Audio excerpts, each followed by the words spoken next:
विद्यार्थी मित्रांनो नमस्कार. आपण पाहत आहोत प्रकरण 5वा प्रतिनिधित्वाची संकल्पना. या पाठातील पहिल्या भागामध्ये आपण प्रतिनिधित्व म्हणजे काय, राजाचा दैवी अधिकार, प्रतिनिधी सभा म्हणजेच प्रतिनिधी जिथे निवडून जातात ते कायदेमंडळाचे सभागृह ह्याच्याबद्दल माहिती पाहिली होती. त्याच्यानंतर भारत आणि प्रतिनिधित्व याच्यामध्ये पारतंत्र्यामध्ये भारतात कोणत्या सुधारणा झाल्या त्याबद्दल माहिती पाहिली होती. आणि स्वातंत्र्यानंतर म्हणजे 1950मध्ये भारत देश प्रजासत्ताक झाला तेव्हा विधिमंडळाच्या सार्वत्रिक निवडणुका याच्यामध्ये प्रतिनिधित्वाच्या पद्धती, निवडणूक, नेमणूक याच्याबद्दल माहिती पाहिली होती. तसेच मतदानाचा हक्क म्हणजे हा दुसऱ्या भागात पाहिला होता आपण. प्रतिनिधित्वाच्या पद्धती, निवडणूक, नेमणूक, बिगर शासकीय, त्याच्यानंतर मतदानाचा हक्क हे पाहिलं होतं आपण. तर भारतामध्ये ज्यांचे वय 18 वर्षे पूर्ण झाले अशा नागरिकाला मतदानाचा हक्क प्राप्त होतो. आणि मतदानाचा हक्क हा कोणताही भेदभाव न मानता धर्म, जात, लिंग, आर्थिक, सामाजिक दर्जा असा भेदभाव न मानता मतदानाचा अधिकार दिला जातो. तर इथं चित्र दिलेलं आहे पहा. स्त्रिया मतदानाचा हक्क बजावताना दिसत आहेत. आजच्या तासिकेला आपण प्रतिनिधित्वाची माध्यमे आणि स्तर म्हणजे प्रतिनिधी म्हणजे काय हे आपल्याला माहीत झालेलं आहे. प्रतिनिधी म्हणजे लोकांनी शासन कारभारामध्ये प्रत्यक्ष सहभाग न घेता आपल्या प्रतिनिधीच्या मार्फत आपल्या मागण्या किंवा आपले हक्क कोणते आहेत, राजकीय हक्क, ते मिळवणे. तर लोक आपला प्रतिनिधी निवडतात आणि ते प्रतिनिधी लोकांच्या मागण्या किंवा लोकांच्या समस्या काय आहेत ते दूर करण्याचा प्रयत्न करतात. तर हे प्रतिनिधित्वाचे माध्यमे कोणते आणि स्तर काय याच्याबद्दल आपण आज माहिती पाहणार आहोत. तर राजकीय पक्ष, इकडे बघा, राजकीय पक्ष हा राजकीय प्रतिनिधित्वाचे महत्त्वाचे आणि प्राथमिक माध्यम आहे. म्हणजे लोक आपला नेता निवडतात, प्रतिनिधी निवडतात, तो कोणत्या तरी एका राजकीय पक्षाचा सदस्य असतो. आणि राजकीय पक्ष हे निवडणुकीमध्ये आपले उमेदवार उभे करतात आणि हे उमेदवार लोकांचे प्रतिनिधी असतात. पण राजकीय पक्ष म्हणजे काय, तर त्याचा अर्थ समविचारी लोकांच्या संघटित गट म्हणजे राजकीय पक्ष. म्हणजे एखादा जो पक्ष असतो त्याची विचारसरणी असते, त्या विचार म्हणजे आणि ते संघटित असतात आणि समविचारी लोक असतात. एका पक्षाचे लोक हे समविचारी असतात. जसं भारतीय जनता पार्टी आहे, यांचं हे समविचारी लोकांचे संघटन आहे. अखिल भारतीय राष्ट्रीय काँग्रेस म्हणजेच काँग्रेस पक्ष हा वेगळ्या विचारसरणीवर आधारित आहे. रिपब्लिकन पक्ष हा वेगळ्या विचारसरणीवर आधारित आहे. बहुजन समाज पार्टी हा त्याची विचारसरणी वेगळी आहे. तर हे समविचारी लोकांचा संघटित गट असतो. आपल्या राजकीय विचार व योजनांची अंमलबजावणी व्हावी यासाठी त्यांना राजकीय सत्ता हवी असते. म्हणजे त्यांच्या पक्षाची जे ध्येय धोरणे असतात त्या ध्येय धोरणांची, योजनांची अंमलबजावणी करण्यासाठी त्यांना राजकीय सत्ता आवश्यक असते. लोकशाहीत राजकीय पक्ष निवडणुकीच्या माध्यमातून सत्ता हस्तगत करतात. तर लोकशाहीमध्ये जो पक्ष सत्तेवर येतो तो निवडणुकीच्या माध्यमातून येतो. म्हणजे आपले उमेदवार निवडणुकीत उभे करतात आणि त्या पक्षाला समजा बहुमत प्राप्त झाले तर मग सत्ता त्या पक्षाकडे जाते. विविध पक्षाचे सदस्य त्यांच्या पक्षाचे उमेदवार म्हणून निवडणूक लढवतात. राजकीय पक्षांच्या विचारांना एकत्रितपणे पक्षाची विचारसरणी असे म्हणतात. तर राजकीय पक्षाचे जे विचार असतात तेच त्या पक्षाची विचारसरणी समजलेली जाते. निवडणुकीच्या काळात राजकीय पक्ष त्यांच्या विचारसरणीनुसार विविध कार्यक्रम मतदारासमोर मांडतात. म्हणजे भारतीय जनता पक्ष असो किंवा काँग्रेस पक्ष असो, त्यांची एक विचारसरणी असते आणि ती विचारसरणी म्हणजे लोकांसाठी आपण काय काय करणार आहोत ते लोकांपुढे मांडतात. म्हणजेच त्यांचे जे विविध कार्यक्रम आहेत ते मतदारासमोर मांडतात आणि सत्तेवर आल्यास ते कार्यक्रम राबवण्याचे वचन देतात. जसं गरिबी हटाव हा कार्यक्रम आहे, तो त्यांनी आपल्या निवडणुकीच्या जाहीरनाम्यामध्ये दिला असेल, किंवा आमचं सरकार सत्तेवर आलं तर आम्ही लोकांसाठी काय म्हणजे रोजगार देणार, नोकऱ्या किती निर्माण करणार, शेतकऱ्यांसाठी कोणते कामं करणार, हे त्यांचा कार्यक्रम ठरवलेला असते आणि त्याचे ते वचन मतदारांना देतात आणि त्या भरोश्यावर ते मग निवडणूक लढवतात. पक्षाच्या उमेदवाराला लोक मतदान करतात. म्हणजे ज्या पक्षाने लोकांना आश्वासन दिले असेल ते आश्वासन त्यांना पटतं आणि लोक त्या पक्षाला मतदान करतात. अशा प्रकारे राजकीय पक्षाच्या माध्यमातून मतदारांच्या इच्छा आणि आकांक्षांचे प्रतिनिधित्व निर्णय प्रक्रियेत केले जाते. निर्णय हे विविध स्तरावर घेतले जातात. जसं भारत हा संघराज्य आहे. संघराज्य व्यवस्थेत निर्णय हे केंद्र व राज्य अशा दोन्ही स्तरावर घेतले जाते. म्हणजे केंद्र सरकारचे म्हणजे केंद्रीय स्तरावर कायदेमंडळ असते आणि राज्य स्तरावर सुद्धा कायदेमंडळ असते. त्यांचं सरकार तयार होते आणि मग सरकार निर्णय घेत असते. कायदेमंडळामध्ये त्या प्रकारचा कायदा बनवला जातो आणि त्या कायद्याची अंमलबजावणी केली जाते. भारतात ग्रामपंचायत, नगरपालिका, महानगरपालिका यासारख्या स्थानिक संस्थांनाही संविधानिक दर्जा देण्यात आलेला आहे. तर लोकशाही ही गावापर्यंत पोहोचवण्यात आलेली आहे. गावामधील सरकार जे असते ते ग्रामपंचायतच्या मार्फत असते. शहरातले व्यवस्था ही नगरपालिका आणि मोठ्या शहरातील महानगरपालिका याच्यामध्ये लोकशाही पद्धतीने शासन कारभार चालवला जातो आणि हे सर्व संविधानिक व्यवस्था आहे. त्यांना संविधानिक दर्जा देण्यात आलेला आहे. त्यांना देण्यात आलेल्या जबाबदाऱ्या व अधिकार संविधानात नमूद केले आहेत. याचाच अर्थ निर्णय हे स्थानिक स्तरावरून घेतले जातात. या तिन्ही स्तरावरून प्रतिनिधी सभांच्या निवडणुकाही होतात. म्हणजे ग्रामपंचायत असो, नगरपालिका, महानगरपालिका, तर ह्या झाल्या स्थानिक स्वराज्य संस्था, जिल्हा परिषद वगैरे. त्याच्यानंतर म्हणजे स्थानिक स्वराज्य संस्था, राज्याचं कायदेमंडळ आणि केंद्राचं कायदेमंडळ अशा प्रकारे या तीनही स्तरावरून निर्णय घेण्यात येतात. प्रतिनिधी सभांच्या निवडणुका होतात. म्हणजेच प्रतिनिधी सभा म्हणजेच विधानसभा किंवा लोकसभा. आणि राजकीय पक्ष या निवडणुका लढवतात. म्हणून या तिन्ही स्तरावर प्रतिनिधित्वाची माध्यमे म्हणून राजकीय पक्ष काम करत असतात.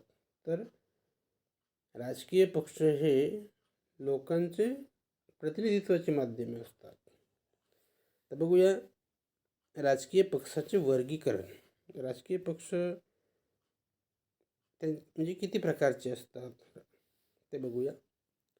भारतात राजकीय पक्षाचे वर्गीकरण राष्ट्रीय पक्ष आणि प्रादेशिक पक्ष असे केले असते. राष्ट्रीय पक्ष आणि प्रादेशिक पक्षाचे निकष निवडणूक आयोगाने ठरवून दिलेले आहेत. कोणता पक्ष राष्ट्रीय पक्ष म्हणून मान्यता पावतो, त्याच्यासाठी काय निकष आहेत ते इथे ठरवलेले आहे. राजकीय पक्षाला राष्ट्रीय पक्ष म्हणून मान्यता मिळवण्यासाठी निवडणूक आयोगाने काही निकष ठरवलेले आहेत. पहिला निकष आहे, त्या पक्षाला लोकसभा किंवा विधानसभेच्या निवडणुकीत 4 किंवा जास्त राज्यात 6% पेक्षा जास्त मते मिळाली पाहिजेत. जे एखादा पक्ष आहे, नवीन पक्ष उदयास आलेला असेल, जसं तृणमूल काँग्रेस हा काँग्रेसमधून फुटून निघालेला पक्ष आहे, राष्ट्रवादी पक्ष आहे, यांनी जर सार्वत्रिक निवडणुकीमध्ये कमीत कमी 4 किंवा 4पेक्षा जास्त राज्यात एकूण झालेल्या मतदानाच्या 6% जास्त मते मिळाली तर त्या पक्षाला राष्ट्रीय पक्ष म्हणून मान्यता देण्यात येते. त्याच्यानंतर दुसरा निकष आहे, कोणत्याही एका किंवा विविध राज्यात मिळून त्यांना लोकसभेमध्ये किमान 4 जागा मिळाल्या पाहिजेत. दुसरा निकष आहे, कोणत्याही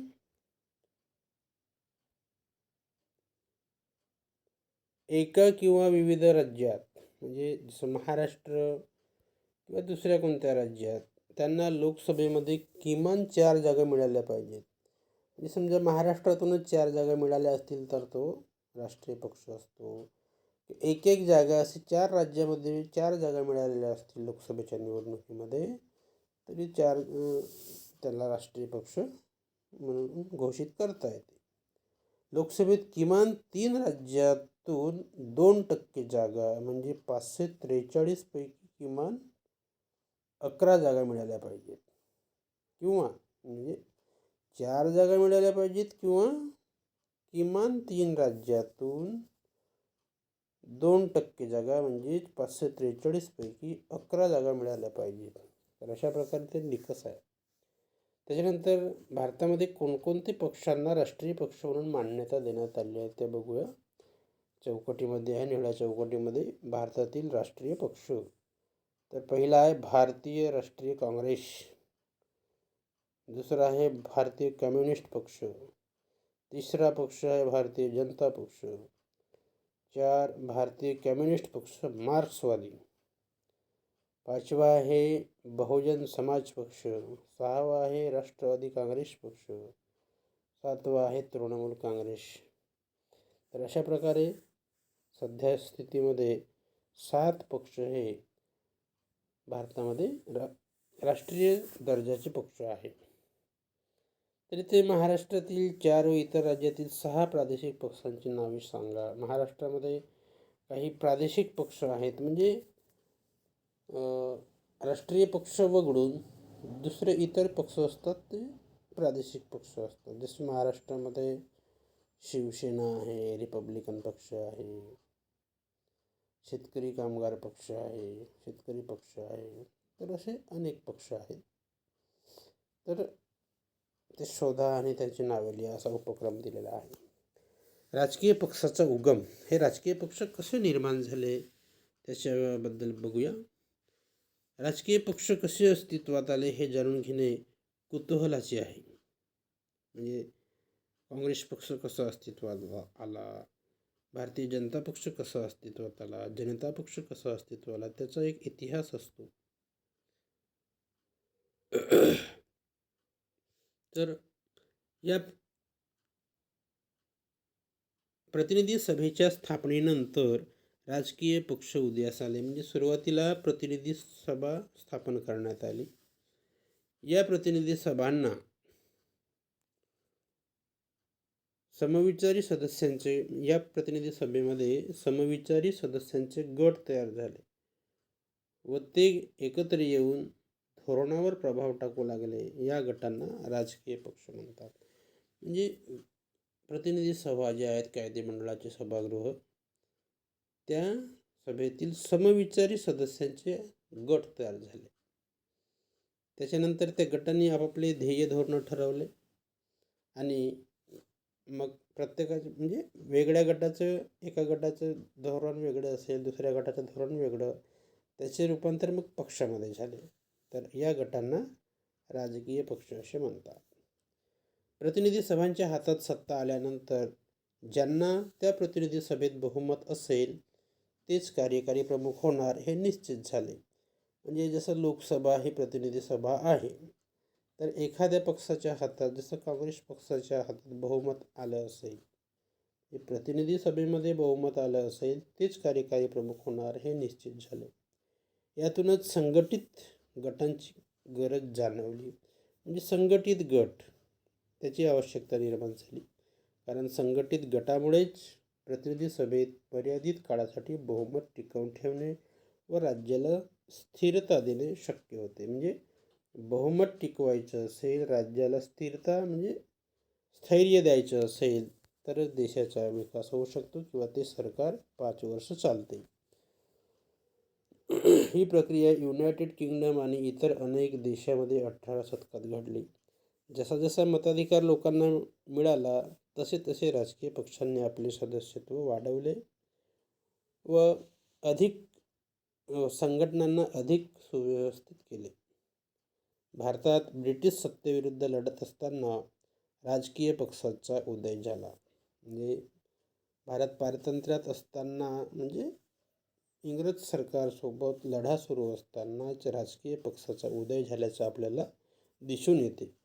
1885मध्ये भारतीय राष्ट्रीय काँग्रेस हा राजकीय पक्ष अस्तित्वात आला.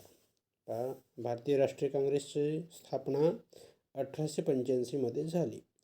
पुढे स्वातंत्र्य चळवळीने वेग घेतला आणि मुस्लिम लीग म्हणजे हे संघटना तयार झाल्या. हिंदू महासभा, युनियन पक्ष, भारतीय कम्युनिस्ट पक्ष, स्वतंत्र कामगार पक्ष यासारख्या अनेक पक्षांची स्थापना झाली. जसे त्यांच्या संघटना त्या संघटनेचे रूपांतर पक्षामध्ये झाले. स्वातंत्र्य मिळाल्यानंतर म्हणजे हे स्वातंत्र्य मिळाल्यानंतर शेतकरी कामगार पक्ष, द्रविड मुनेत्र कळघम, जनसंघ, समाजवादी पक्ष, भारतीय रिपब्लिकन पक्ष जो बाबासाहेबांच्या प्रेरणेने निर्माण झाला होता, शिवसेना पक्ष हा बाळासाहेब ठाकरे यांच्या प्रेरणेने निर्माण झाला, इत्यादी अनेक पक्ष अस्तित्वात आले. समाजातील काही घटकांना ज्यावेळी असे वाटते की अस्तित्वात असलेले राजकीय पक्ष आपल्या आकांक्षा पूर्ण करू शकत नाही, त्यावेळी नवीन राजकीय पक्ष स्थापन केले जातात. म्हणजे समाजातील काही असंतुष्ट घटक असतात किंवा मोठ्या पक्षातील काही वेगळ्या विचारसरणी ज्यांना डावललं जाते किंवा जे असमाधानी असतात त्यांच्या मनामध्ये असंतोष निर्माण होतो. जसं काँग्रेस पक्षातून राष्ट्रवादी काँग्रेस पक्ष हा वेगळा झाला. म्हणजे तो गट जसं शरद पवार किंवा त्यांचे जे मित्र होते ते त्या पक्षामध्ये असंतुष्ट होते, त्यांना पाहिजे तसं स्थान त्या पक्षात मिळालं नाही, तर असे लोक पक्षातून फोडून निघतात किंवा समाजातील काही विचारसरणीवर आधारित नवीन गट पुढे येतो आणि तो पक्ष स्थापन करतो.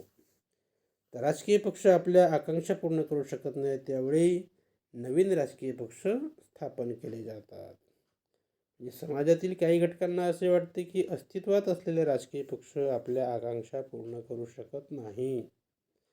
जसं आम आदमी पक्ष हा नवीन निर्माण झाला, तर त्यांना प्रस्थापित राजकीय पक्षामध्ये त्यांच्या इच्छा आकांक्षा पूर्ण झाल्या नाही त्या समाज घटकाच्या, त्यांनी नवीन पक्ष तयार केला. तर अशा प्रकारे नवीन पक्षांची निर्मिती होते. भारतात आणि जगातील इतर देशात नवीन राजकीय पक्ष अशाच प्रकारे तयार झाले आहेत. तर अशा प्रकारे आज आपण प्रतिनिधी माध्यमे आणि स्तर म्हणजे राजकीय पक्ष हे प्रतिनिधी माध्यम आहे, प्रतिनिधींचं माध्यम. त्यांचं आपण राजकीय पक्षांचे वर्गीकरण पाहिलं.